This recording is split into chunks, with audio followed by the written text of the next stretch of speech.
একটি প্রেমের মজাদার কাহিনী। গল্প নয়, একেবারে সত্যি। আমার ছোট মামা একটা মেয়েকে খুবই ভালোবাসতো, কিন্তু তাদের এই ভালোবাসা কোনো পক্ষই মেনে নেয়নি। তাই তারা দুজনে হঠাৎ করেই একদিন পালিয়ে গিয়ে বিয়ে করে এবং প্রায় 10 থেকে 15 দিন পালিয়ে থাকার পর একদিন বাড়ি চলে আসে মামা তার বউ নিয়ে।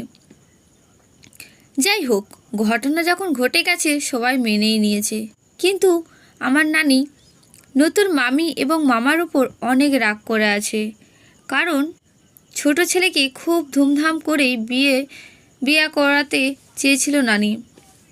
মামা বউ নিয়ে বাড়িতে এসেছে 2-3 দিন হয়ে গেছে, কিন্তু নানি রাগ করে নতুন বউয়ের সাথে কথাও বলে না। তাই আমার মামা নতুন মামিকে শিখাইয়া দিয়েছে, তুমি আমার মার সব কাজেই সাহায্য করবে এবং মাকে কোনো কাজই করতে দিবে না। সব কাজই তুমি করবে এবং মাকে রান্না করতেও দেবে না। সব রান্না বান্না তুমিই করবা, তাহলে খুব সহজেই মা তোমাকে মেনে নেবে। মার ওজোর পানি গরম করে দেবে, মাথার উকুন মেরে দেবে, দেখবে আস্তে আস্তে তোমাকে সে অনেক আদর করবে। এই বুদ্ধি শুদ্ধি বউকে ভালো করে শিখিয়ে দিয়েছে মামা, এবং নিজেও ভালো সেজার জন্য ধানের জমিতে চলে গেছে ধান কাটতে।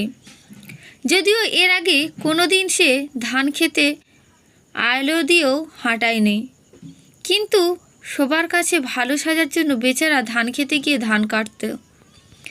ধান কেটে হয়রান পয়রান হয়ে দুপুরে বাড়িতে এসে ভাত খেতে বেচারা কোনো দিন এত কষ্ট করে নাই। তাই তার মেজাজ গরম হয়ে আছে। যখন ভাত খেতে বসেছে তখন দেখি ভাত সিদ্ধ ঠিক মতন হয় নাই, তরকারিতে লবণ হয় নাই, ডালও ফুটায় নাই। মামা তখন উত্তেজিত হয়ে বলল, এই ভাত, এই ডালি, তরকারি কে রাঁধছে? ফুটায় নাই, ফাটায় নাই, লবণ হয় নাই, এই বলে চিৎকার করে উঠেছে। তখনই আমার নানি বলে, তোর বউ রান্না করেছে। তখন মামা তো হতভম্ব হয়ে বলে, ভালো হয়েছে, ভালো হয়েছে। হায় রে, প্রেমের বিয়া। তারপর থেকে আমার এই মামা অনেক কিছুই সহ্য করে নিয়েছে, কারণ মামি ছিল অনেক ধনী বাপের একমাত্র মেয়ে। কোনো দিন ভাতের প্লেট ধুয়েও ভাত খেতে হয়নি, আর সে কিনা ভাত রান্না করে, তরকারি রান্না করে দিনে হাজারো কাজ করতে হতো সবার কাছে ভালো সাজার জন্য। আর মামি সব কাজেরই ভুল করে, কাজ আরও বাড়িয়ে দিত, আর এইসব দেখেও চোখ বুজে সহ্য করে যেত আমার মামা। নানির প্যানপানানি মামা আমার থেকে 4-5 বছরে বড় হবে, তাই তার সাথে আমার সম্পর্ক ছিল বন্ধুর মতন।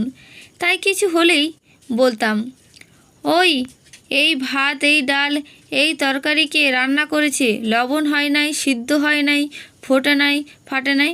হা হা হা হা করে হাসতাম, আর মামাও রেগে ফায়ার হয়ে যেত। কিন্তু এখন আমার সেই মামি সব কিছুই নিজের হাতে সামলিয়ে নিয়েছে। 3 থেকে 4 জন মহিলা যেই কাজ করতে পারবে না, সেই কাজ সে একাই করতে পারে। বেচারি সারা দিন কাজের তালেই থাকে। নানি মারা গেছে 2 বছর হলো। এত বড় সংসারে সে নিজেই আগলে রেখেছে, আর মামা এখন একজন খাঁটি কৃষক। কোন দিন কেউ ভাবেনি তারা এভাবে সব কিছু এত সুন্দর করে গুছিয়ে নেবে। প্রথম 2-3 বছর মামা আর মামির কাণ্ড দেখে লোকজন হাসাহাসি করত আর ঠেস দিত, কিন্তু এখন তারা সবার কাছে আদর্শ হয়ে আছে। কিভাবে সবাইকে আপন করে নিতে হয় বা কিভাবে সব কিছু গুছিয়ে রাখতে হয়, তাই তাদের না দেখলে বোঝা যাবে না। কোটিপতি বাপের একমাত্র মেয়ে প্রেমের ফাঁদে পড়ে কিভাবে নিজেকে বদলে নিয়েছে, যা কল্পনাও করা যায় না।